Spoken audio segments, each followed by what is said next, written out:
Baik, alhamdulillah, jazakallah khair, Ustaz Uus. Bismillahirrahmanirrahim. Assalamualaikum warahmatullahi wabarakatuh. Alhamdulillah, alhamdulillahilladzi arsala rasulahu bil huda wa dinil haqq liyudhhira 'ala dini kullih wa kafa billahi syahida. Asyhadu an la ilaha illallah wa asyhadu anna Muhammadan abduhu wa rasuluh. Allahumma shalli wa sallim wa barik ala Muhammad wa ala alihi wa sahbihi ajmain. Amin ya Allah ya rabbal alamin. Alhamdulillah, segala pujian patut untuk kita haturkan kepada Allah atas banyak sekali nikmat hari ini. Dan kita juga senantiasa berdoa kepada Allah di bulan-bulan ini, di hari-hari ini. Mudah-mudahan Allah juga menyampaikan kita ke bulan Ramadan yang sebentar lagi nampaknya kita akan temui. Mudah-mudahan insya Allah. Amin.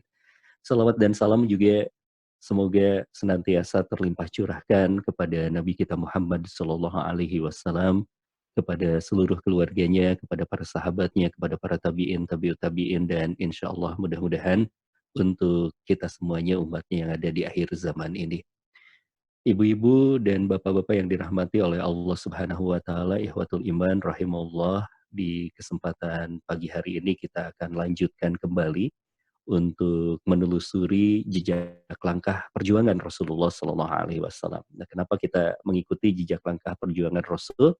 Sekali lagi ini mengingatkan bahwa inilah salah satu kewajiban kita kepada Rasulullah Sallallahu Alaihi Wasallam, yaitu bagaimana kita juga harus lebih kenal lagi dengan apa yang pernah terjadi dalam kehidupannya, sehingga kemudian ketika kita ingin, ya ketika kita akan mengikuti jejak langkahnya tersebut, akan menjadikan Nabi sebagai uswah, itu betul-betul kita memiliki panduannya, ya, sehingga yakin apa yang diikuti oleh kita ini adalah sesuai dengan apa yang dilakukan oleh Rasulullah Shallallahu Alaihi Wasallam. Nah, Ibu dan Bapak rahimahullah, kemarin kita belum tuntas membahas di masa-masa kesulitan Nabi, di tahun-tahun kesulitan yang dihadapi oleh Nabi, yang dimana Masya Allah di tahun-tahun kesulitan tersebut ada banyak pelajaran besar. Di antara pelajaran besarnya adalah bagaimana strategi sabar itu ternyata juga efektif, ya, strategi sabar. Jadi melawan tanpa tanpa kekerasan barangkali, ya, melawannya dengan kesabaran, melawannya dengan doa. Masya Allah. Kenapa? Karena memang kondisi pada saat itu belum memungkinkan. Jadi ini bukan satu-satunya strategi secara utuh Rasulullah Shallallahu Alaihi Wasallam, karena kalau kita bicara tentang strategi utuhnya, nanti pun kita akan bicara juga tentang bagaimana nanti, ya, di eranya Madinah, ketika Rasulullah Shallallahu Alaihi Wasallam sudah masuk ke kota Madinah, itu ada ayat tentang diizinkannya perang, ya, ada diizinkannya perang. Jadi kalau misalnya kita memandang di sesi atau di sisi segmen masih beliau ada di kota Mekah, itu memang masih belum ada yang namanya perintah untuk berperang, belum ada izin dari Allah. Gampangnya seperti itu, belum diizinkan oleh Allah. Jadi ini mengingatkan kepada kita bahwa memang di setiap episode kehidupan Rasulullah itu senantiasa dibimbing oleh Allah. Diminta oleh Allah sabar, ya sabar. Diminta oleh Allah hijrah, ya hijrah. Diminta oleh Allah perang, ya perang. Begitu ya, Masya Allah.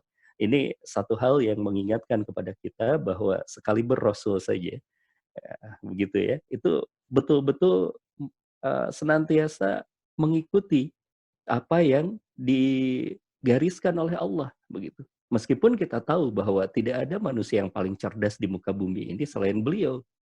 Kecerdasan beliau kemudian ditundukkan oleh apa yang namanya petunjuk-petunjuk dari Allah. Nah, mudah-mudahan ini pun bisa menegur kita, bisa menyapa kita, bahwa secerdas apapun kita sebenarnya, kalau menginginkan, kita ini menginginkan hidup kita menjadi nyaman, mudah, begitu ya, ikuti apa yang ditunjukkan oleh Allah Subhanahu wa taala. Ikuti apa yang dibimbingkan oleh Allah Subhanahu wa taala. Karena kita ini adalah fakir di hadapan Allah. Antumul fuqara ilallah wa nahnu agniya, kata Allah Subhanahu wa taala. Seperti itu, kita ini fakir di hadapan Allah dan hanya Allah al-Ghani.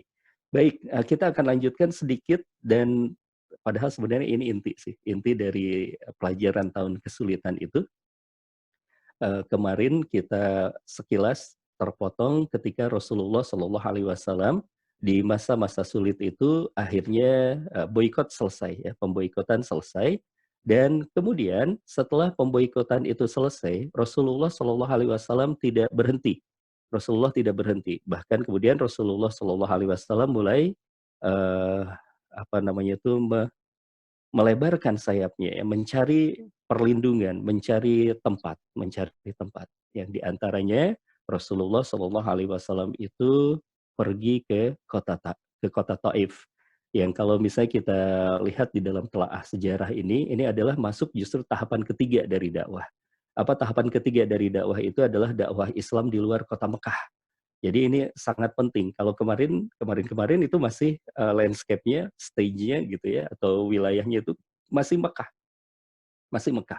Nah sekarang justru ketika masa-masa kesulitan itu sudah terjadi, ya, Khadijah sudah meninggal, Abu Thalib sudah meninggal, pemboikotan sudah selesai, maka kemudian justru dakwah mengembangkan sayapnya. Sekarang dakwah harus mengembangkan sayapnya di luar kota Mekah, yaitu di kota Taif. Tepatnya adalah pada bulan Syawal pada tahun ke-10 dari nubuah atau akhir bulan Mei atau awal bulan Juni 619 Masehi. Di mana Rasulullah Shallallahu Alaihi Wasallam ini pergi ke kota Taif. Kalau kita lihat secara apa namanya jarak ya dari kota Mekah itu jaraknya 60 mil dari kota Mekah. Saya 2 kali pergi ke kota Taif itu memang lumayan jauh, lumayan jauh. Dan itu kalau kita memakai kendaraan yang bagus, dan kendaraan-kendaraan di sana bagus-bagus ya. Bapak dan Ibu tentu memahami kendaraan-kendaraan di sana nggak ada yang jelek namanya. Merek-merek bagus, mesinnya bagus, itu dengan kecepatan yang tinggi juga karena jalannya bebas macet gitu. Itu lama juga, cukup lama juga untuk pergi ke Taif itu. Berarti memang sangat jauh ya. Sangat jauh, cukup jauh, 60 mil dari kota Mekah. Dan yang luar biasanya adalah perjalanan Rasulullah Shallallahu Alaihi Wasallam ke kota Taif itu berjalan kaki. Begitu pula pulangnya. Jadi pulang perginya itu jalan kaki, gitu ya. Dan beliau disertai oleh Zaid bin Harithah. Dan memang yang dilakukan oleh Rasulullah Shallallahu Alaihi Wasallam itu adalah setiap kali melewati suatu kabilah, beliau mengajak mereka kepada Islam. Jadi itu salah satu tujuannya kenapa beliau jalan kaki. Karena bisa saja sih beliau pakai unta atau pakai kuda, bisa saja. Tapi beliau memilih jalan kaki karena ada misi juga. Tujuannya ke kota Taif, tapi di perjalanan itu beliau ingin menyampaikan. Nah ini salah satu metode dakwah. Ya. Metode dakwahnya keliling. Metode dakwahnya itu adalah menghampiri objek-objek dakwahnya. Kalau kita baca sejarah juga bagaimana para perintis dakwah Islam di Indonesia, itu juga dilakukan Pak Bu ya, dilakukan kalau di Indonesia, kalau kita kan sangat sangat sering mendengar ya tentang kisahnya para wali sunan atau apa namanya wali songo gitu. Nah itu kalau kita lihat metodologi para wali ya wali songo itu untuk berdakwah itu kan kebanyakan itu adalah membangun sebuah pesantren lalu kemudian berdakwah di tempat tersebut kecuali memang ada satu yaitu Sunan Kalijogo itu ya.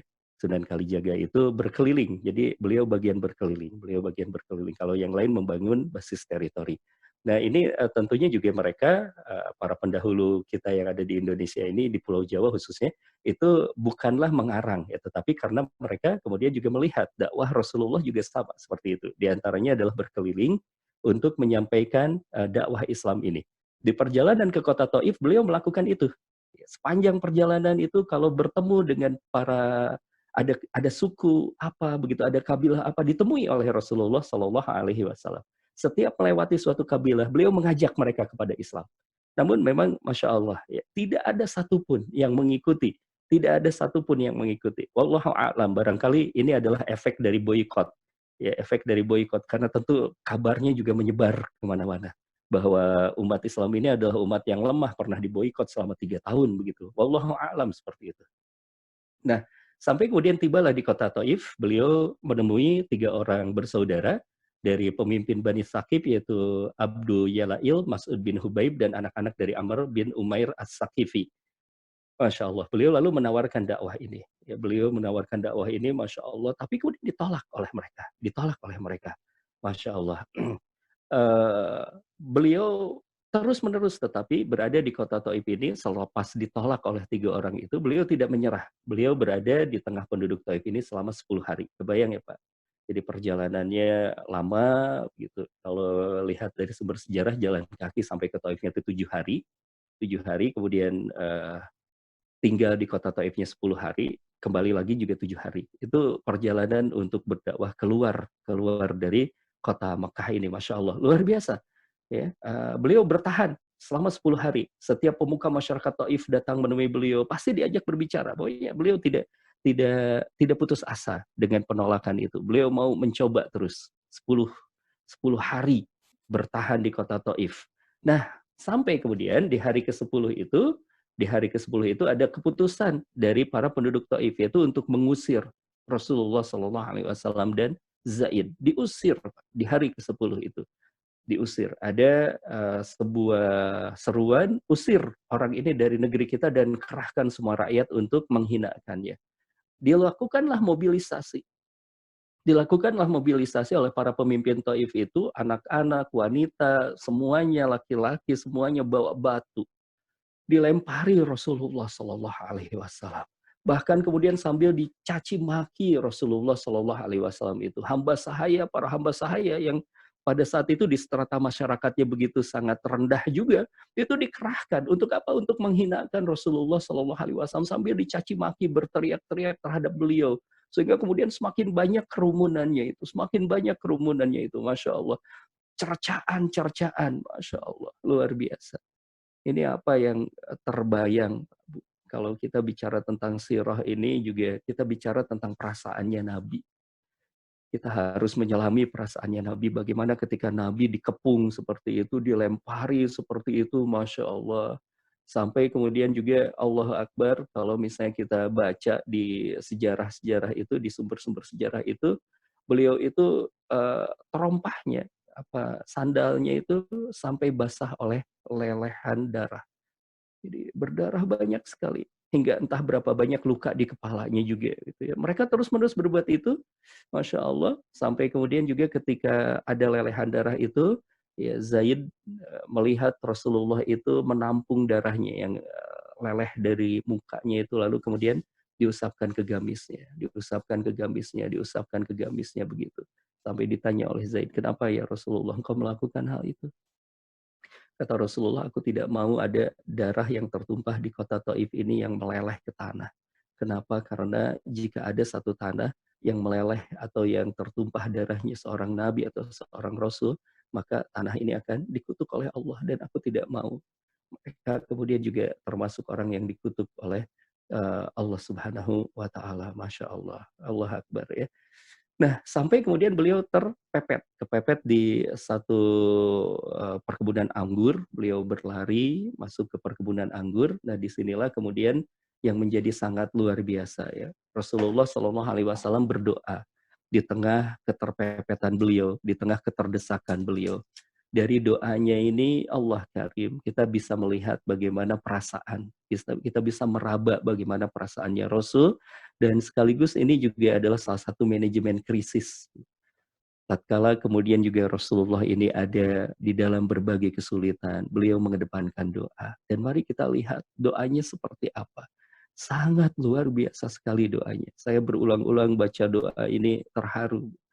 Yang dikatakan oleh Rasulullah Shallallahu Alaihi Wasallam doanya seperti ini. Allahumma innaka asku du'afa quwwati. Ya Allah, kepadamu aku mengadukan kelemahan segala kekuatanku. Wakilata hilati, dan kekurangan siasatku. Wahawani alan nas, dan kehinaanku di hadapan manusia. Masya Allah. Rasul ngadu ke Allah. Rasul ngeluh ke Allah. Tapi hanya ke Allah ngeluhnya. Ngadunya hanya ke Allah. Dan ini adalah panduan kita. Di tengah banyak kesulitan, kita jangan terlalu banyak ngadu sama orang. Jangan terlalu banyak ngomong sama orang, susah. Malah mungkin juga akan menambah kesulitan kita. Kita jaga ifah kita, rasa malu kita jaga izah kita, harga diri kita di depan manusia. Apa yang harus kita lakukan? Cerita sama Allah. Adukan kesedihan kita ini sama Allah.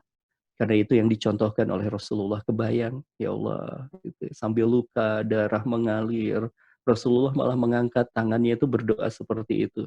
Kemudian dilanjutkan lagi setelah tadi itu Rasulullah mengeluhkan atau mengadukan kelemahannya itu, tapi apa yang disambut? Apa yang disebut oleh Rasulullah berikutnya? Ya Arhamar Rahimin, anta Rabbul Mustad'afin, Masya Allah, wa anta Rabbi illa man takiluni. Ya Allah, wahai yang maha pengasih di antara para pengasih, Engkau adalah Rob orang-orang yang lemah. Engkau adalah Rob orang-orang yang lemah. Engkaulah Robku, kepada siapa hendak engkau serahkan diriku. Masya Allah. Ila ba'idi yatajahamuni, kepada orang yang jauh yang berbuka masam kepadaku. Am ila aduwi malak tahu amri, ataukah kepada musuh yang akan menguasai urusanku. Masya Allah. Tapi kemudian kalimat berikutnya ini sangat luar biasa. Selain tadi kemudian Rasul masih saja menyebut nama Allah yang Maha Pengasih. Ini mengingatkan pada kita bahwa beratnya ujian, seberat apapun ujian, tetap Allah itu Arhamar Rahimin. Allah itu adalah yang Maha Pengasih. Berikutnya apa yang disampaikan oleh Rasul. Rasul kemudian berkata, Ilam yakun bika alayya godobun fala ubali. Ya Allah, aku tidak peduli. Maksudnya engkau mau serahkan aku kepada siapapun. Aku mau binasa di tangan siapapun, aku tidak peduli. Asalkan engkau tidak murka kepadaku. Masya Allah. Asalkan engkau tidak murka kepadaku. Kata Rasulullah SAW. Beliau mengatakan kepada Allah dan mengingatkan kepada kita bahwa enggak peduli ya, kesulitan-kesulitan dakwah, kesulitan-kesulitan hidup. Asalkan kemudian Allah tidak marah, enggak apa-apa. Ini adalah baik-baik saja, Masya Allah.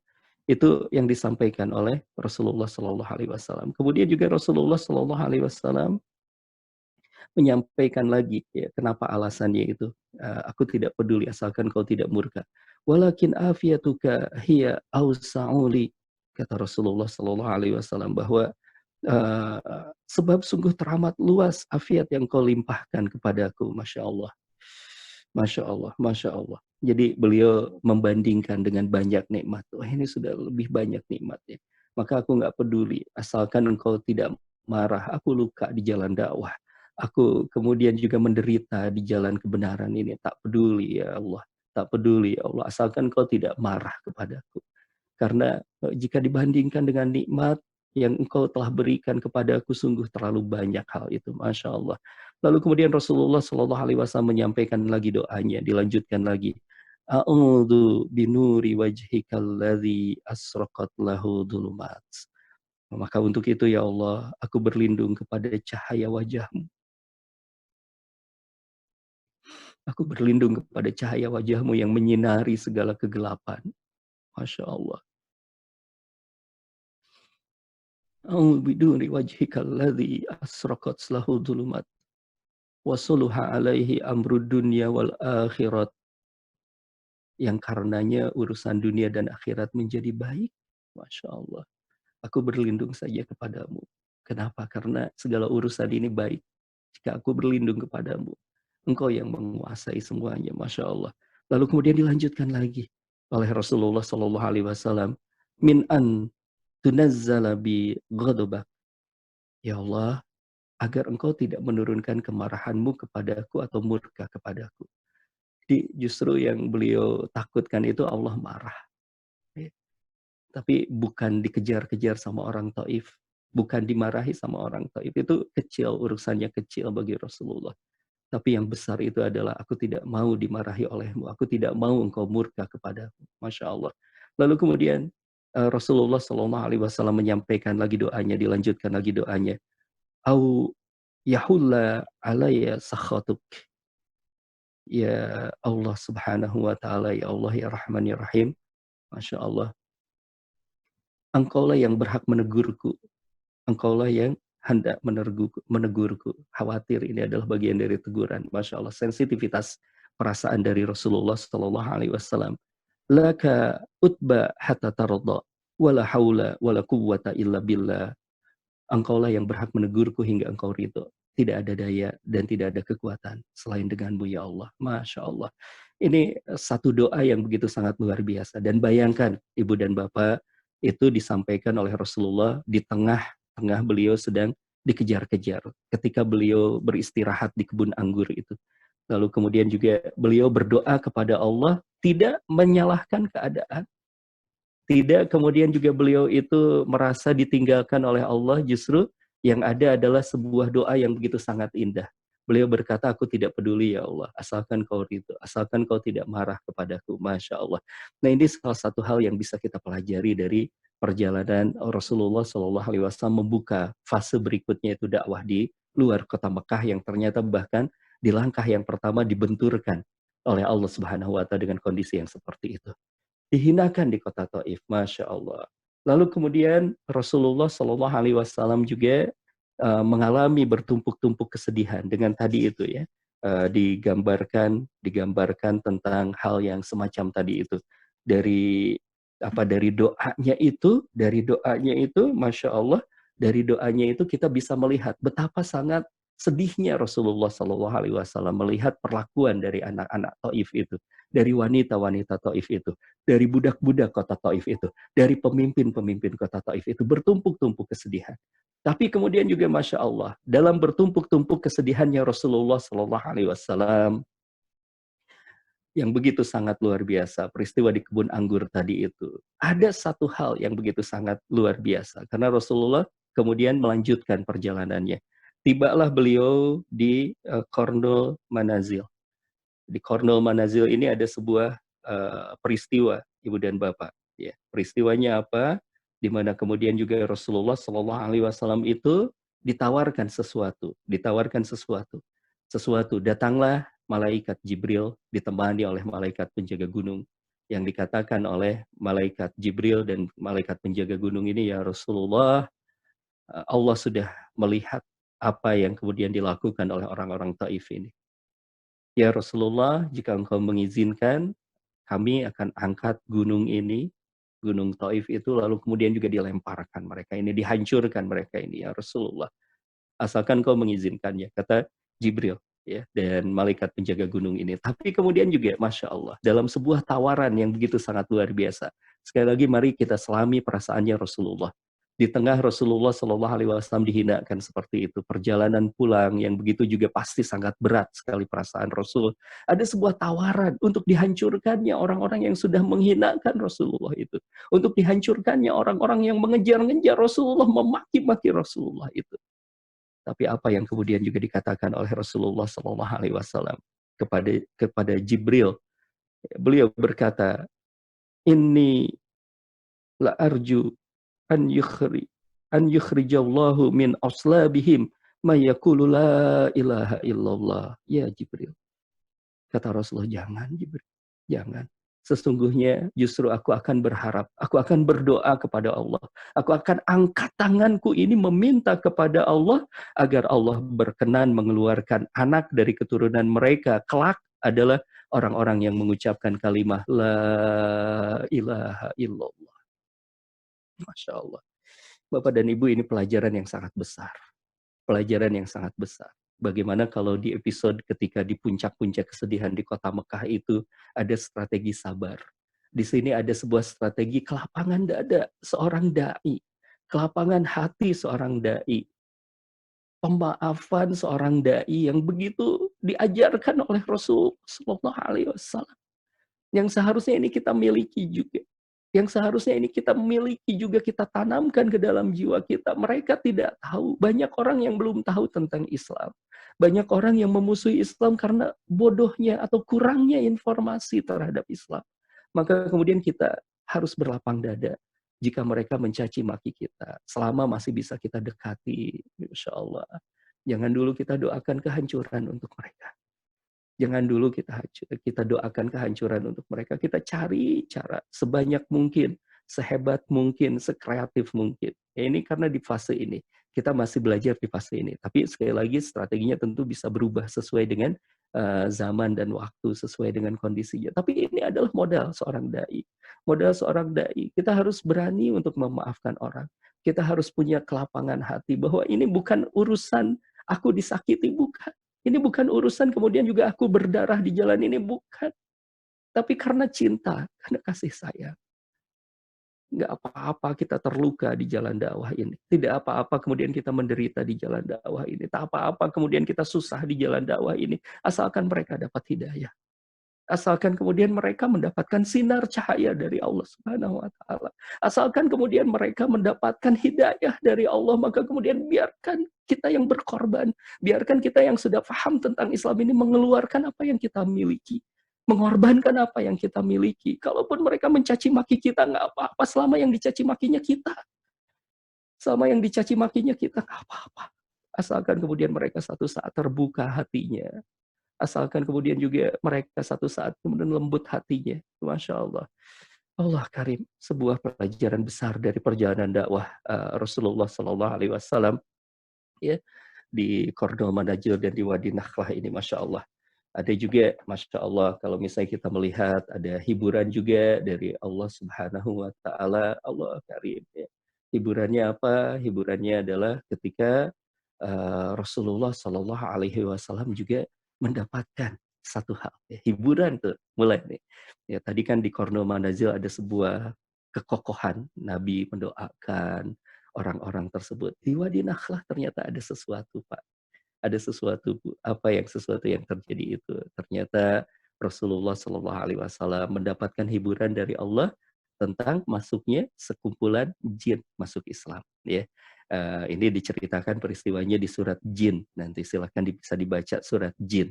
Itu bercerita tentang bagaimana sekumpulan jin ini mendengarkan bacaan Al-Qur'annya Nabi, lalu kemudian mereka masuk Islam.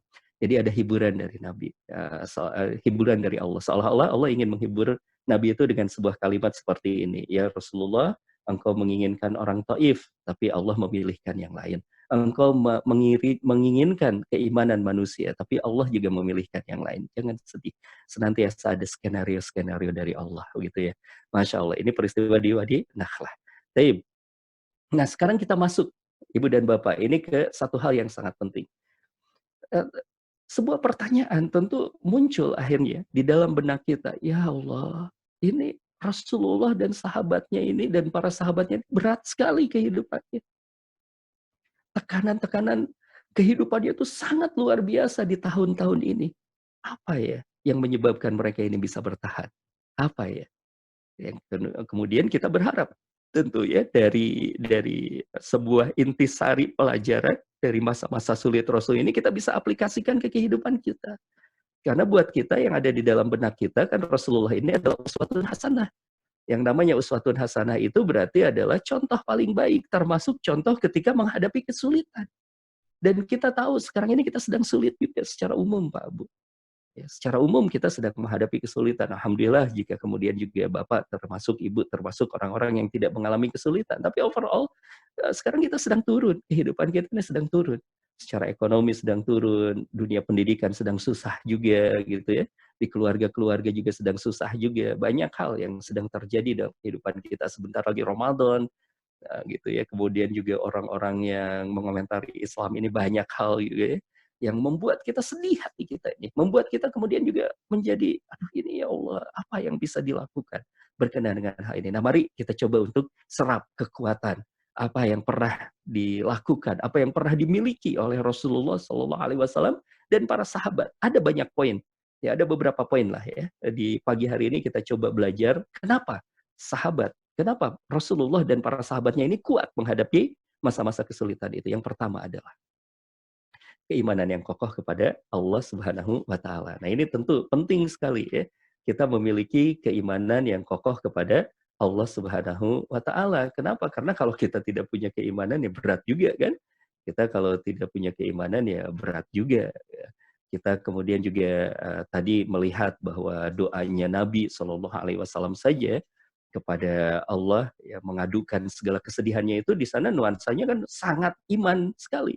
Nuansanya iman, nuansanya bagaimana kemudian juga Rasulullah Shallallahu Alaihi Wasallam itu menyampaikan kekuatannya, menyampaikan kekuatan hatinya bahwa yang penting ya Allah, yang penting ya Allah, Engkau tidak murka. Ini salah satu keimanan, salah satu bentuk keimanan bahwa menjadikan Allah sebagai satu-satunya orientasi kehidupan, sebagai satu-satunya tujuan, sebagai puncak ya dari segala perasaan kita. Nggak apa-apa, apapun yang terjadi, yang penting Allah Subhanahu wa taala bersama dengan kita. Nah, ini keimanan yang kokoh.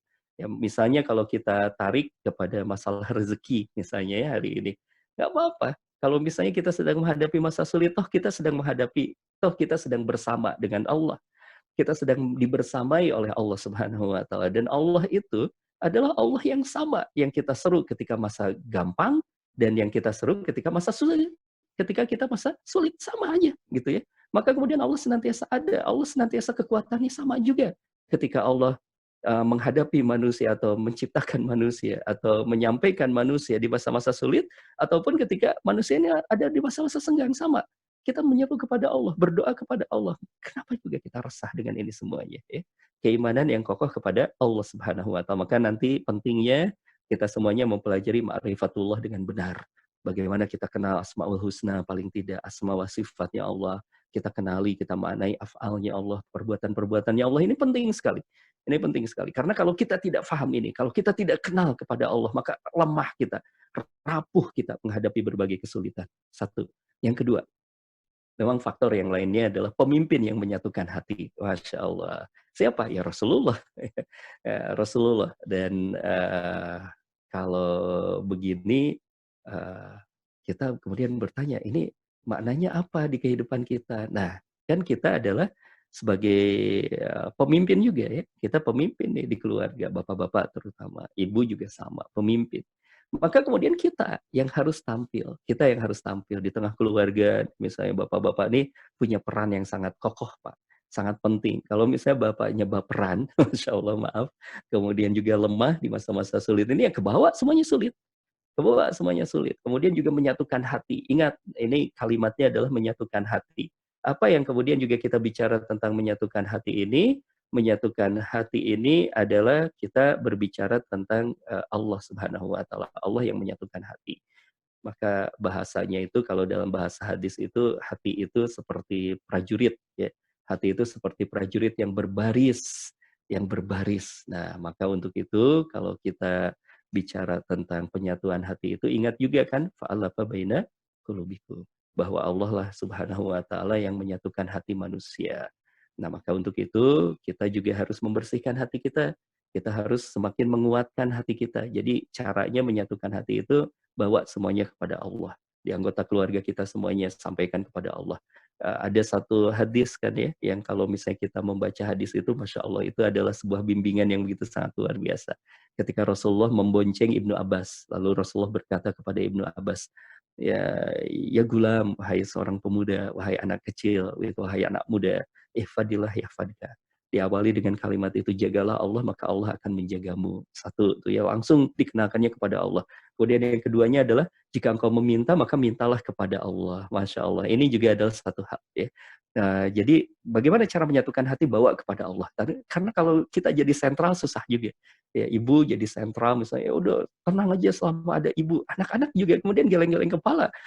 Bagaimana bisa berharap pada ibu gitu ya? Sementara kemudian mereka mungkin melihat ada kelemahan-kelemahan kita. Bagaimana menyatukan hati? Bawa semuanya kepada Allah. Bawa semuanya kepada Allah. Ini yang akan menyatukan hati. Baru berikutnya, rasa tanggung jawab. Ini yang begitu sangat luar biasa. Di benaknya para sahabat itu. Bahwa para sahabat memahami, Rasulullah apalagi sangat memahami, bahwa ada sebuah misi kehidupan. Ada sebuah misi kehidupan. Di masa-masa sulit itu, mereka ingat terus tentang misi itu, yaitu tentang apa? Menyebarkan ajaran ini, menyebarkan risalah ini. Kegelisahan yang ada di dalam kepalanya Rasulullah dan kegelisahan yang ada di dalam kepalanya para sahabat itu hanyalah satu, yaitu bagaimana ada satu manusia yang tidak mendapatkan cahaya Allah, yang tidak mendapatkan hidayah, itu justru adalah kesedihannya mereka. Jadi mereka merasa bertanggung jawab atas tersebarnya risalah ini, Masya Allah. Tanggung jawab, Pak. Ini masalah yang sudah mulai hilang juga di sekitar kita ini. Ya, kenapa kemudian kita bicara tentang rasa tanggung jawab kalau kita tarik ke dalam kehidupan kita? Ibu dan Bapak, kalau kita mikirin kehidupan kita sendiri, susah kehidupan kita ini, Pak. Masalah sekecil apapun jadi besar saja. Jadi sangat besar. Tapi kalau kita bandingkan dengan urusan-urusan umat ini, bandingkan dengan kita mencoba membantu menyelesaikan persoalan-persoalan umat ini, menjadi kecil urusan kita. Karena kita bandingkan dengan urusan yang begitu sangat besar. Kita bandingkan dengan urusan yang kita besar. Dan ini juga adalah satu rumus. Kalau kita ingin ditolong sama Allah, tolonglah orang lain. Kalau kita ingin kemudian juga dipedulikan oleh Allah, maka kita harus peduli kepada orang lain juga. Karena ini adalah bukti, ini adalah jalan kita menjemput pertolongan Allah. Justru jangan fokus kepada kesulitannya diri kita. Bapak dan Ibu satu saat silahkan bisa pelajari tafsirnya dari surat Ad-Duha. Surat yang begitu sangat pendek. Surat yang begitu sangat pendek. Nanti lanjutkan dengan Alam Nasrah, ya, Al-Insyirah. Dua surat itu silahkan tadaburi, silahkan baca tafsirnya, pelajari. Di sana ada satu pola. Bagaimana jika kita ingin keluar dari kesulitan. Dan satu pola yang ditawarkan oleh Allah di dalam surat Ad-Duha, jika engkau ingin keluar dari kesulitan itu, baca dulu asbabun nuzulnya ya Pak ya. Sababun nuzul surat Ad-Duha itu kan Rasulullah juga sedang di masa kesulitan. Sedang di masa kesulitan, bahkan ada seorang wanita datang kepada Rasulullah SAW menghina Rasul, berkata kepada Rasulullah, karena terputus wahyu, waktu itu ada beberapa saat terputus wahyu, Rasulullah sampai sakit, kemudian wanita itu tahu peristiwa itu, dan kemudian wanita itu kan berkata pada Rasulullah, wahai Muhammad, setanmu nggak datang lagi ya kepadamu. Masya Allah. Diledek seperti itu. Diledek seperti itu, Pak. Perasaan Rasulullah begitu sangat gelisah. Dan kemudian juga Rasulullah Shallallahu Alaihi Wasallam ditawarkan sebuah jalan untuk keluar dari itu semuanya. Baca di surat Ad-Duha ya Pak ya. Jadi salah satu polanya adalah kalau kita ingin keluar dari kesulitan, bantu orang lain. Di sana urus anak yatim, urus orang-orang miskin itu. Masya Allah itu pola. Nah, tanggung jawab, rasa tanggung jawab. Rasulullah dan para sahabat kalau memikirkan diri sendiri selesai dakwah ini, Pak. Nggak bakalan sampai ke Indonesia, nggak bakalan.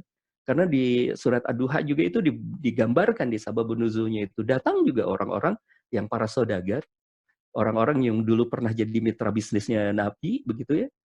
Lalu datang kepada Nabi dan berkata, ya Rasulullah, ya Muhammad, engkau sudah hentikan. Itu perbuatanmu itu membuatmu susah, engkau diboikot, engkau di segala macam. Sudahlah, engkau berhenti dari perbuatanmu itu, kita dagang lagi aja. Kita dagang lagi aja, kita balik lagi aja ngurus dagang. Kalau misalnya Anda balik lagi ngurus dagang, kami akan jadi mitra Anda. Kami akan membantu Anda, Masya Allah. Kalau tidak punya rasa tanggung jawab, dilepaskan dakwah ini, Pak. Dilepaskan dakwah ini ya. Lebih enak kan Rasulullah sebelum menjadi nabi, Muhammad sebelum menjadi nabi itu kan menjadi orang yang kaya, menjadi orang yang Masya Allah dimuliakan gitu ya. Disebutnya juga Al-Amin, tapi ketika Rasulullah SAW menyebarkan dakwah ini disebutnya Al-Majnun, Al-Kahin, orang gila, penyihir gitu, Masya Allah. Dan tetapi karena ada rasa tanggung jawab itu mereka berani untuk terus ya, Rasulullah dan para sahabatnya maksudnya itu berani untuk terus melanjutkan dakwah ini. Ada tanggung jawab bahwa hidup kita ini di dunia ini bukan hanya sekedar kita mencari kemakmuran di muka bumi, tapi kita adalah pemakmur bumi, kita adalah penebar hidayah, kita adalah jalan yang disiapkan oleh Allah untuk mereka mengenal Islam. Masya Allah. Allah karim. Mudah-mudahan semangatnya tertangkap hari ini Pak oleh kita semua juga. Jangan sampai kita ini tertipu orientasi kita. Ya, kita akhirnya sibuk dengan urusan diri kita sendiri. Tidak peduli kita akhirnya urusan umat. Tidak peduli kita urusan tetangga kita yang sakit, tetangga kita yang kesulitan. Wa na'udzubillahi min dalik. Agama ini bukan agama individualis seperti itu. Agama kita ini mengajarkan kita berwawasan global. Agama ini mengajarkan kepada kita punya solidaritas yang luas. Agama ini mengajarkan kepada kita jangan berhenti di urusan dirimu sendiri, tapi uruskan. Ya, tapi kemudian juga pikirkan urusan umat yang begitu sangat luas ini, Masya Allah. Lalu kemudian apalagi yang menguatkan Rasulullah dan para sahabat? Iman kepada hari akhir. Ini yang sangat kokoh, ini yang sangat kuat. Bapak dan Ibu, kalau Bapak dan Ibu baca Quran dengan hati-hati, maksudnya dengan seksama, pelajari satu kalimat demi kalimatnya, dipahami gitu. Di dalam setiap halaman Al-Quran, Masya Allah, di setiap halaman Al-Quran, bayangkan setiap halaman Al-Quran, itu kita akan menemukan dua tema yang diulang-ulang. Dua tema yang diulang-ulang, berarti saking pentingnya tema ini. Yang pertama adalah tema tentang amantu billah, keimanan kepada Allah Subhanahu wa taala, dan yang kedua adalah wal yaumil akhir, keimanan kepada hari akhir. Di sana ada di setiap halaman Al-Qur'an kita akan menemukan ada Allah menginformasikan tentang pahala di hari akhir, tentang surga, tentang neraka, tentang kematian, tentang hancurnya dunia, tentang hisab, itu pasti ada di setiap halaman. Silakan baca. Ya, silakan pelajari. Setiap halaman kita pasti akan menemukan itu. Saking pentingnya, karena yang namanya mindset akhirat ini, inilah yang akan menguatkan kita. Inilah yang menguatkan kita bahwa dunia ini tempat ujian, itu yang akan menguatkan kita. Bahwa dunia ini adalah bukan tujuan kita, ini yang akan menguatkan kita. Bahwa dunia ini fana, ini adalah yang akan menguatkan kita. Bahwa ada satu kehidupan akhirat itu yang akan menguatkan kita. Bahwa kita akan berdiri di hadapan Allah Subhanahu wa taala untuk menuai nanti hasil dari apa yang kita kerjakan di hadapan di dunia ini, itu yang akan menguatkan kita. Masya Allah. Maka penting Pak Bu untuk mempelajari tentang kehidupan negeri akhirat. Banyak kitab para ulama yang sudah merangkum banyak dalil berkenaan dengan hal ini. Di antaranya yang saya gemar sekali untuk mempelajarinya itu ada satu kitab yang ditulis oleh Imam Al-Qurtubi, seorang ahli tafsir beliau ya, ada tafsir Al-Qurtubi itu. Beliau menulis Tazkiratul Qurtubi, kitabnya itu adalah bagaimana beliau menceritakan kehidupan setelah kematian, menceritakan tentang kehidupan akhirat dari awal sampai akhir Pak. Masya Allah, dikumpulkan dari hadis-hadis sahih, dikumpulkan dari ayat-ayat, Masya Allah, itu bisa kita baca. Itu hiburan buat kita Pak, hiburan yang akan menguatkan jiwa kita. Sabar sajalah, sulit di dunia itu ya. Kan sulit di dunia itu berbatas. Berbatas apa? Berbatas usia, ujungnya mati. Ujungnya mati. Sesusah-susahnya apa? Kehidupan kita. Sesabar-sabarnya apa? Kehidupan kita. Setawakal-tawakalnya kita. Ya. Setaat-taatnya kita di dunia ini. Ujung-ujungnya mati. Dan kalau misalnya tahun depan kita meninggal, berarti sabarnya kita sampai tahun depan. Kalau misalnya bulan depan kita meninggal, berarti sampai bulan depan. Kalau besok kita meninggal, berarti sampai besok. Sebentar, Pak. Masya Allah. Nah, ini iman kepada hari akhir ini yang akan menguatkan. Masya Allah. Yang berikutnya yang juga tidak kalah penting, yang menjadikan para sahabat, Rasulullah dan para sahabat kuat menghadapi masa-masa sulit ini, karena mereka akrab dengan Al-Quran. Akrab dengan Al-Quran. Masya Allah. Ini yang harus kita ingat ya Pak Bu. Jangan sampai kemudian kita tahu kita lagi sulit kehidupan kita malah jauh dari Quran. Nggak bisa. Al-Quran itu disebut ar-ruh salah satunya. Ruh, nama dari Al-Quran itu adalah ruh. Bagaimana kita bisa mampu menghadapi kesulitan-kesulitan kita kalau kita hidup tanpa ruh? Al-Quran itu disebut an-nur, cahaya. Bagaimana kita mampu untuk menghadapi kesulitan-kesulitan gelapnya kehidupan kita kalau kita tidak berjumpa dengan cahaya? Al-Quran ini juga ada al-huda, petunjuk. Bagaimana mungkin kita kemudian bisa menyelamatkan diri kita dari kebingungan kehidupan kita kalau kita jauh dari petunjuk? Dan Al-Quran ini juga adalah kalamullah, perkataannya Allah, firmannya Allah. Bagaimana kita menginginkan kemuliaan, sementara kemudian juga kita tidak mau mendengarkan kalamullah yang penuh kemuliaan itu. Masya Allah. Nah ini Pak Bu, akrab dengan Al-Quran ya. Dan terakhir adalah Allah senantiasa mengabarkan keberhasilan dari mana? Dari Al-Quran juga. Dari Quran juga. Jadi yang mengokohkan jiwa mereka tuh, Masya Allah, Al-Quran. Kita coba lihat ya Pak Bu, ini sekilas saja. Al-Quran menjawab gelisah kita semuanya. Masya Allah. Mungkin manusia bertanya, kenapa aku diuji ya Allah? Allah Subhanahu wa Ta'ala menjawab di dalam surat Al-Ankabut di ayat kedua. Apakah manusia itu mengira bahwa mereka dibiarkan saja mengatakan, kami telah beriman, sedang mereka tidak diuji lagi? Allah, Masya Allah. Jadi memang ujian ini adalah satu hal yang discaya dalam kehidupan kita sebagai filter, sebagai seleksi. Siapa sih yang orang imannya benar gitu ya, atau kemudian jadi patah, jadi putus asa dengan ujian kesulitan sedikit saja. Masya Allah ya. Nah, kemudian juga di dalam surat Al-Ankabut ayat ketiganya, Allah pun menegaskan kembali, Al-Quran menjawab kembali gelisah kita. Dan sesungguhnya kami telah menguji orang-orang sebelum mereka. Maka sesungguhnya Allah mengetahui orang-orang yang benar, dan sesungguhnya dia mengetahui orang-orang yang dusta. Masya Allah. Orang yang benar mah Pak Bu, nggak peduli. Tadi kan kita bisa belajar dari apa yang dikatakan oleh Rasul ya. Kalau diuji seperti itu, aku nggak peduli asalkan kau nggak murka kepadaku ya Allah. Masya Allah. Kemudian juga kita lihat lagi, mungkin manusia bertanya, kenapa aku ini tidak diuji saja dengan hal yang baik? Kan ujian itu ada hal buruk, ada hal baik. Kenapa sih nggak diuji dengan hal yang baik saja? Ya Allah, Al-Quran menjawab, boleh jadi engkau membenci sesuatu, padahal ia amat baik bagimu. Dan boleh jadi pula engkau menyukai sesuatu, padahal ia amat buruk bagimu. Allah maha mengetahui, sedang kau tidak mengetahui. Masya Allah, di Al-Baqarah ayat 216. Kemudian mungkin manusia bertanya lagi, kenapa aku diberi ujian seberat ini? Berat nih, ya Allah. Lalu kemudian Al-Quran menjawab, La yukallifullahu nafsan illa wus'aha. Allah tidak membebani seseorang, melainkan sesuai dengan kesanggupannya kok. Ya. Masya Allah sudah diukur, Allah tuh nggak pernah zalim. Dan kita membaca ini, bahkan dijadikan zikir oleh kita.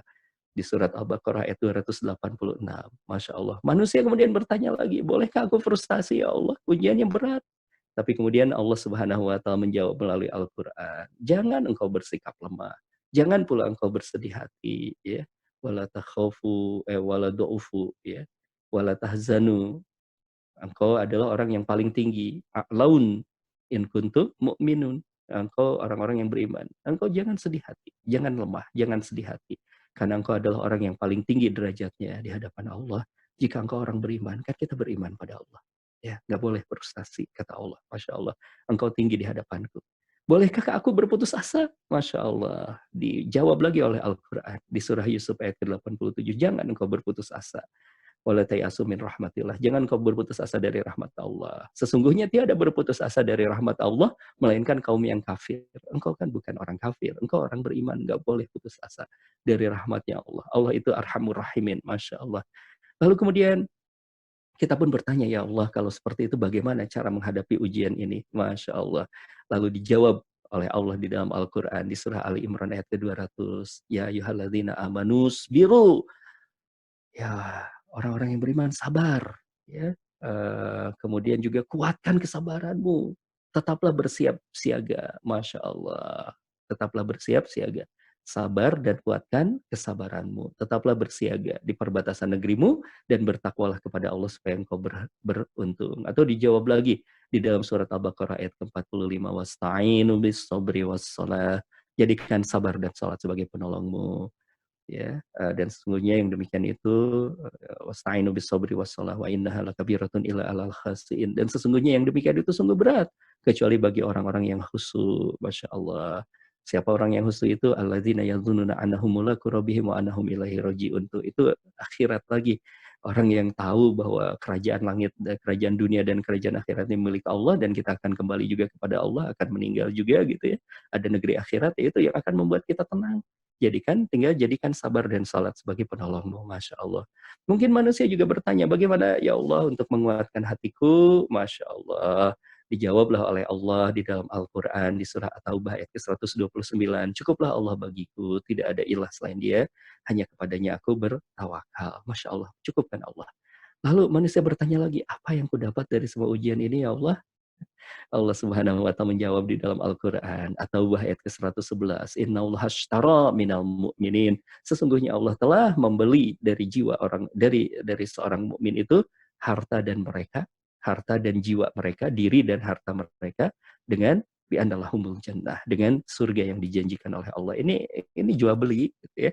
Ya, kita sedang melakukan hal ini di hadapan Allah dan kita sedang membeli surga dengan sabar kita, dengan tenangnya kita menghadapi kesulitan-kesulitan kita. Maka untuk itu di akhir kebersamaan kita, mari kita banyak berdoa. Doanya seperti ini, Masya Allah. Ini doanya harusnya dibimbingnya sama Ustadz Us ya, sebagai ahli Quran, Masya Allah. Nanti Ibu dan Bapak juga banyak-banyaklah berdoa seperti ini.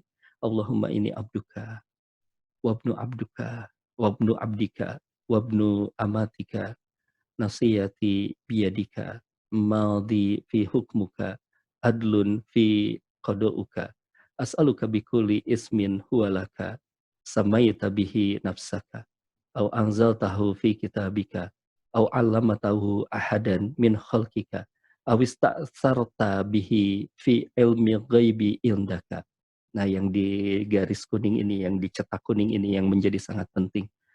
Inna taj'al Qur'ana rabi'a qalbi wa nura sadri wa ja'ala huzni wa dhahaba hammi. Masya Allah. Apa ini artinya ini terjemahnya? Ya Allah, sesungguhnya aku adalah hambamu, anak hamba laki-lakimu, anak hamba perempuanmu. Ubun-ubunku berada di tanganmu. Hukummu berlaku pada diriku. Ketetapanmu adil atas diriku. Aku memohon kepadamu dengan segala nama yang menjadi milikmu, yang kau namakan dirimu dengannya. Atau engkau turunkan dalam kitabmu. Atau yang kau ajarkan kepada seorang dari makhlukmu. Atau yang kau rahasiakan dalam ilmu gaib yang ada di sisimu. Ya Allah, jadikanlah Aku memohon kepadamu agar engkau jadikan Al-Quran sebagai penyejuk hatiku, cahaya bagi dadaku, dan pelipur kesedihanku, serta pelenyap bagi kegelisahanku. Masya Allah. Maka kemudian Rasulullah Shallallahu Alaihi Wasallam, doanya hadis ya, doanya dicontohkan oleh Rasul, kata Rasul, maka Allah akan hilangkan kegundahan dan kesedihannya, lalu kemudian akan menjadikannya dengan kebahagiaan. Masya Allah. Taib, mudah-mudahan ini bisa menjadi penyejuk hati kita ya di tengah banyak kesulitan-kesulitan kehidupan kita, karena Rasulullah juga mengalami kesulitan bahkan lebih sulit dari kita, dan Rasulullah selamat, para sahabat selamat dengan tadi cara-caranya, dengan tadi poin-poinnya. Mudah-mudahan ini pun bisa menjadi sebuah nasihat besar buat kita semuanya. Kalau kemarin-kemarin kita bicara tentang strategi dakwah, sekarang ini adalah bagaimana untuk menguatkan para pelaku dakwahnya itu sendiri. Karena dakwah ini berat, dakwah ini kata para ulama adalah jalannya tuh berliku, pendukungnya sedikit, kesulitannya banyak. Maka untuk itu siapkan jiwa kita, siapkan untuk kita menghadapi ini semuanya. Wallahu a'lam, kurang lebih seperti itu. Saya kembalikan ke Ustadz Us, silahkan Ustadz. Baik, Alhamdulillah, jazakallahu khairan katsiran. Terima kasih Ustaz atas sharing dan inspirasinya. Dan kita akan buka untuk sesi pertanyaan ya. Untuk sesi pertanyaan dipersilahkan bagi Bapak Ibu yang akan bertanya atau memberikan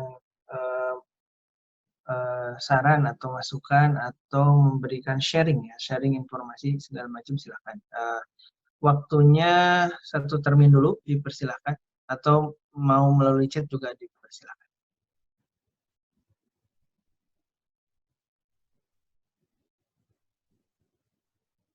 Baik, ada Bapak Ibu yang akan bertanya, dipersilakan langsung aja diaktifkan audionya.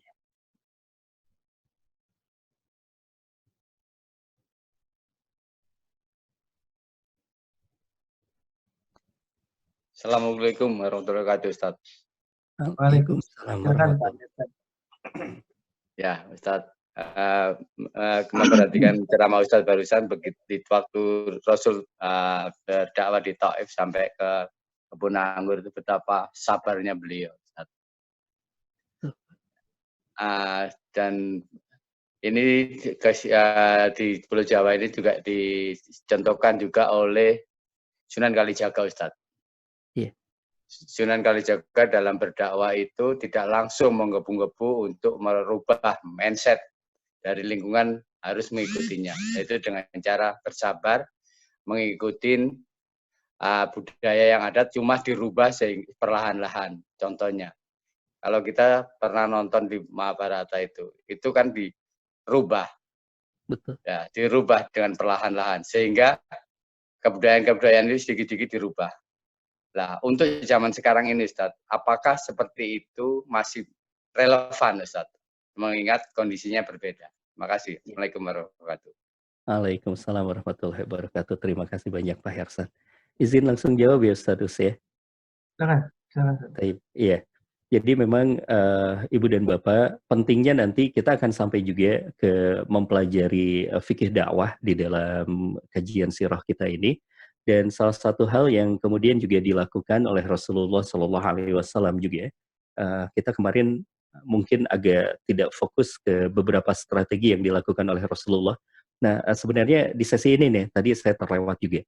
Ketika Rasulullah Shallallahu Alaihi Wasallam kembali dari kota Taif, itu kemudian Rasulullah Shallallahu Alaihi Wasallam melakukan sesuatu yang ini kalau kita pahami dalam strategi fikih dakwah, ini akan menjadi sangat penting buat kita.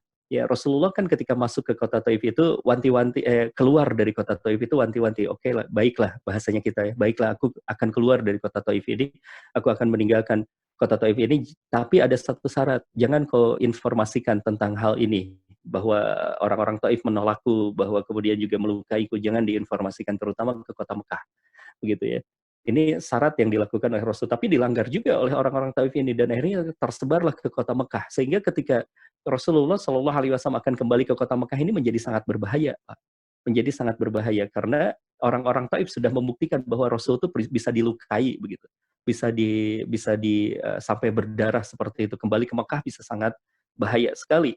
Tapi kemudian Masya Allah Rasulullah Shallallahu Alaihi Wasallam ketika kembali ke kota Mekah itu, maka kemudian ini sumbernya Ibnu Ishaq menyebutkan ketika Rasulullah Shallallahu Alaihi Wasallam hendak masuk ke Mekah sepulangnya dari Taif, beliau mengutus kurir guna menanyakan kepada Akhnas bin Suraik, apakah aku bisa masuk ke dalam jaminanmu? Jadi mencari jaminan, cari suaka politik, cari suaka politik dari orang-orang yang ada di kota Mekah itu, para pemuka di kota Mekah itu, karena itu adalah satu tradisi jahiliyah. Nah, ini poinnya. Itu tradisi jahiliyah. Yang tradisi jahiliyah itu memang sangat kuat dan berlaku, dan Rasulullah memakai itu untuk sementara. Jadi minta perlindungan suaka dari suku yang kuat di sana ya, perlindungan suku yang kuat untuk bisa masuk ke kota Mekah, dan ini dilakukan oleh Rasulullah Shallallahu Alaihi Wasallam, meskipun akhirnya dikembalikan lagi tuh perlindungan suaka itu dikembalikan lagi kepada mereka karena ada syarat yang akhirnya menekan dakwah begitu ya, akhirnya dikembalikan lagi, dan akhirnya kemudian terjadi lagi yang namanya tekanan terhadap dakwah itu. Bapak dan Ibu, dari sini kita bisa mengambil sebuah pelajaran bahwa kita boleh memanfaatkan uruf sebentar gitu ya. Kita bisa memanfaatkan bagaimana kemudian juga kondisi yang terjadi di sekitar masyarakat itu untuk kita belokkan nantinya, untuk kita gunakan nantinya, untuk jadi kendaraan sementara. Kalau dalam bahasanya kemudian juga tadi ya, fikih dakwahnya atau strategi dakwah yang dilakukan oleh Sunan Kalijaga itu menunggangi Mahabharata, Ramayana gitu ya. Nah, kalau kita baca Mahabharata dan Ramayana kan tidak ada yang namanya sosok cepot gitu ya, sosok Dawala itu kalau dalam wayang golek itu nggak ada, Semar tuh nggak ada gitu ya. Dan kita juga lihat bagaimana senjatanya Arjuna itu menjadi Jamus Kalimosodo kan. Kalau dalam bahasa Jawanya, apa itu Jamus Kalimosodo? Kalimat syahadat. Jadi kalau dia mengeluarkan panahnya itu yang namanya Kalimosodo, itu semuanya hancur tuh, Masya Allah. Itu ingin mengatakan, karena Sunan Kalijaga kan yang yang merubah karangan itu dengan ada senjata Kalimosodonya itu, bahwa ini kekuatannya, ini akan menghancurkan, ini akan mengalahkan musuh-musuhmu dengan apa? 2 kalimat syahadah. Masya Allah. Makanya masuknya ke situ ya. Nah, ini memang kita perlu bijak untuk melihat dakwahnya para wali ini ya, karena yang nyampe kepada kita juga banyak yang khurafatnya ya, banyak yang tahayul-tahayulnya yang nyampe yang kepada kita, tapi strategi dakwahnya nggak kita pelajari. Masya Allah, saya sedang mempelajari beberapa manuskrip sejarah tentang dakwah para wali di Indonesia itu ternyata luar biasa, Pak. Kalau kita membaca ke sumber-sumber aslinya, ya, itu fikih dakwahnya luar biasa. Nah, bagaimana dengan kita? Apakah sekarang kita masih bisa terapkan hal yang semacam itu? Kita lihat medannya, Pak. Kita lihat medannya. Di sini kita bicara tentang inti dari strategi dakwah itu, bahwa kalau bahasa teori komunikasinya, dalam ya, kita juga belajar komunikasi dakwah. Dalam komunikasi dakwah, dalam psikologi komunikasi itu, orang kalau misalnya sudah disalah-salahkan, itu akan nolak, Pak. Orang itu akan menjauh gitu ya. Tapi dalam teori komunikasi saja kita mengenal metode yes but gitu ya. Kita iyahkan dulu, tapi kemudian kita kemudian bantah gitu ya. Iyahkan dulu, kita bantah lalu. Yes but. Atau kalau teori dalam mempengaruhi manusia itu, mempengaruhi orang lain itu, kita mengenalnya teori burger kan ya. Burger itu ada roti, kemudian di roti itu, Masya Allah, di ini ya, di apa namanya tuh, di atas dan di bawah roti itu, kemudian ada dagingnya, tapi kan ada sambalnya juga. Ada apa namanya, ada sausnya juga ya, tapi dia bisa menikmati. Nah, ini bagaimana kemudian di dalam teori komunikasi dakwah. Misalnya ya, ada satu hal yang ketika kita membaca di dalam Al-Qur'an itu tentang bagaimana Rasulullah, Masya Allah, ya Allah, Ibrahim alaihissalam. Nah, itu kemudian juga menyampaikan tentang dialektika, bagaimana kemudian komunikasi dakwah yang begitu sangat luar biasa ketika beliau mengatakan, aku menemukan bintang, aku menemukan bulan, aku menemukan matahari, aku menganggap itu semuanya sebagai Tuhan. Tapi kemudian beliau masuk, aku tidak suka dengan semua yang tenggelam, karena itu bukan unsur ketuhanan, dan itu bukan sifat ketuhanan, sesuatu yang turun itu, sesuatu yang kemudian tenggelam itu. Nah, itu beliau sedang masuk juga ke dalam sebuah budaya yang berkembang pada masa itu, yaitu budaya bagaimana mengandalkan akal begitu ya, mengandalkan akal. Maka kemudian beliau masuk ke gaya pembicaraannya mengandalkan akal dulu, lalu kemudian diruntuhkan akalnya. diruntuhkan logikanya, begitu. Diruntuhkan logikanya.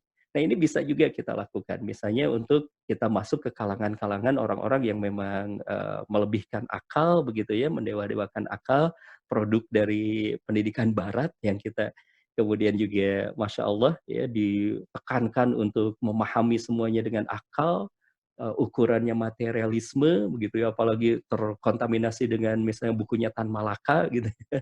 Karena ada kemarin yang sempat diskusi. Jadi dia keracunan buku Tan Malaka, Pak.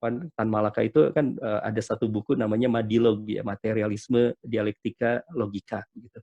Nah itu seperti benar, gitu, seperti benar. Nah, saya ketika menghadapi orang seperti itu ya tidak dipatahkan langsung, tapi saya juga baca, saya juga pelajari Madilognya, lalu kemudian kita coba untuk diskusi tentang ini lemahnya seperti ini, lemahnya seperti ini. Nah, Islam masuknya di situ. Lalu kemudian kita kuatkan lagi nih, Islam tuh tidak bicara hanya dengan materialisme, karena juga kalau kita bicara tentang materialisme pun itu ada sisi-sisi yang lemahnya, ada sisi-sisi yang kita saja di dalam fisika saja, belajar fisika yang merupakan ilmu fisik, ilmu materi, di dalam fisika saja kita mengenal tentang relativitas, gitu. Ada relativitas waktu, gitu ya. Ada kemudian juga kita bicara ada beyond science, kita akui, kok bisa gitu. Sementara kemudian ketika di dalam Madilog itu lalu akhirnya mengatakan agama itu menjadi tidak punya ukurannya, loh, sains saja ada yang namanya relatif, gitu.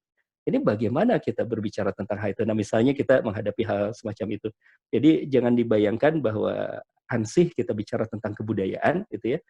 Cara berpikir juga kita bisa masuk di sana dan kita bisa gunakan cara berpikir mereka untuk meruntuhkan, ya, untuk kemudian memasukkan Islam dengan pendekatan cara berpikir mereka. Begitu pula dengan kebudayaan itu. Kalau misalnya kita melihat lagi, Pak, di Indonesia dulu kita punya sosok yang namanya Buya Hamka. Ya. Sosok yang namanya Buya Hamka itu saya baca buku-buku beliau tuh, Masya Allah, baca tafsirnya beliau juga luar biasa. Nah, salah satu hal yang sangat menarik yang dilakukan oleh Buya Hamka, kalau tadi kan Sunan Kalijaga lama ya, rentangnya dengan kita, jauh rentangnya dengan kita. Kalau Buya Hamka nampaknya nggak terlalu jauh lah rentangnya dengan kita. Yang menarik adalah banyak tulisan-tulisan tulisan-tulisan Buya Hamka itu kan sebagai counter dari tulis-tulisannya Pramudia Anantatur misalnya. Yang ketika Pramudia Anantatur itu mempromosikan kiri, mempromosikan idealisme kirinya atau ideologi kirinya dengan sastra, dengan novel, dengan pertunjukan, dan seterusnya. Buya lawan dengan itu juga, gitu ya. Buya Hamka kemudian masuk ke ranah itu juga. Harus ada orang-orang yang masuk seperti itu. Harus ada orang-orang yang memahami tentang kebudayaan, dakwah kebudayaan. Ini harus paham, gitu ya. Sehingga kemudian kita tidak lantas menyesakkan ruang kosong, ada orang-orang yang suka dengan budaya, tapi kemudian tidak tersentuh oleh dakwah. Nah, mungkin salah satunya itu, Pak, saya jadi ingat banyak dialog ya berkenaan dengan hal ini, termasuk juga saya ingat waktu itu pernah ngobrol dengan MH Ainun Najib ya. Nah, ini berkenaan dengan dakwah kebudayaan di Indonesia. Saya sempat sharing bersama dengan beliau dan saya sampaikan pada beliau ya, kita sempat diskusi luar biasa. Beliau menantang saya untuk berpikir banyak, kata beliau, Mas, yang namanya budaya Indonesia ini kan belum fix ya. Indonesia tuh belum punya budaya nasional. Yang ada tuh adalah budaya-budaya yang namanya budaya-budaya lokal. Nah, bagaimana sebenarnya kita merumuskan budaya nasional ini peluang. Bagaimana kemudian juga umat Islam yang mengerti kebudayaan ini masuk ke sana untuk merumuskan kebudayaan Indonesia itu seperti apa. Karena kan kita kalau misalnya kembali ke dalam sejarah, Indonesia itu pernah jaya dengan satu warna, Pak, Bu. Atau warnanya. Saya sampaikan juga argumennya kepada Cak Nun waktu itu. Beliau kemudian juga mengiyahkan ya, bahwa kita tuh pernah besar ketika jadi negeri Buddha, ketika kita jadi negeri Hindu, dan ketika kita jadi negeri-negeri Islam, ketika kita jadi kesultanan Islam. Nah, maka kemudian juga di dalam sejarah kita, di dalam kebudayaan di Tanah Minang misalnya, itu sampai ada semboyan ya, adat Basandi Saro. Adat Basandi Sara ya, adat Basandi agama, maaf, adat Basandi agama. Agama Basandi Sara, Sara Basandi Kitabullah. Bagaimana kemudian ada satu hal yang begitu sangat luar biasa, itu dakwah budaya, Pak. yang kemudian merupakan satu hal yang ditanamkan oleh orang-orang Minang bahwa budaya ini masih bisa kita pegang. Tapi budayanya kita sesuaikan. Budaya ini harus berporoskan agama. Agama ini berporoskan syariah. Dan syariah ini berporoskan kitabullah. Masya Allah. Mereka rela tuh untuk men-set up ulang ya kebudayaannya sehingga disesuaikan dengan Islam. Makanya kalau kita lihat budaya Minang yang masih beredar sekarang ya dekat sekali dengan Islam gitu, dekat sekali dengan Islam. Kenapa? Karena sudah di-set up oleh para buyanya mereka begitu. Nah, ini tantangan berikutnya, Pak Bu. Kita coba untuk melihat budaya-budaya mana yang bisa relevan, mana yang bisa kita perbaiki, mana yang kita kemudian tinggalkan begitu dan seterusnya. Memang harus ada orang yang concern berkenaan dengan dakwah budaya ini. Wallahu a'lam. Baik, alhamdulillah.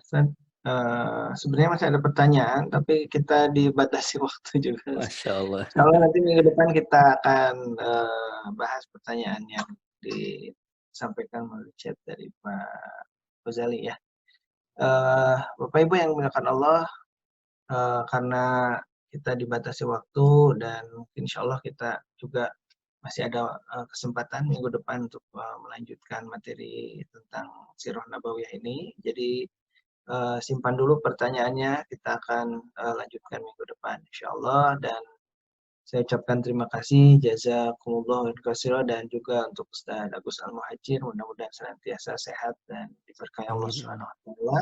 Dan juga mudah-mudahan kita dipanjangkan umur sampai kita bisa bertemu minggu depan, dan juga insya Allah kita akan terus lanjutkan sampai di bulan Ramadan.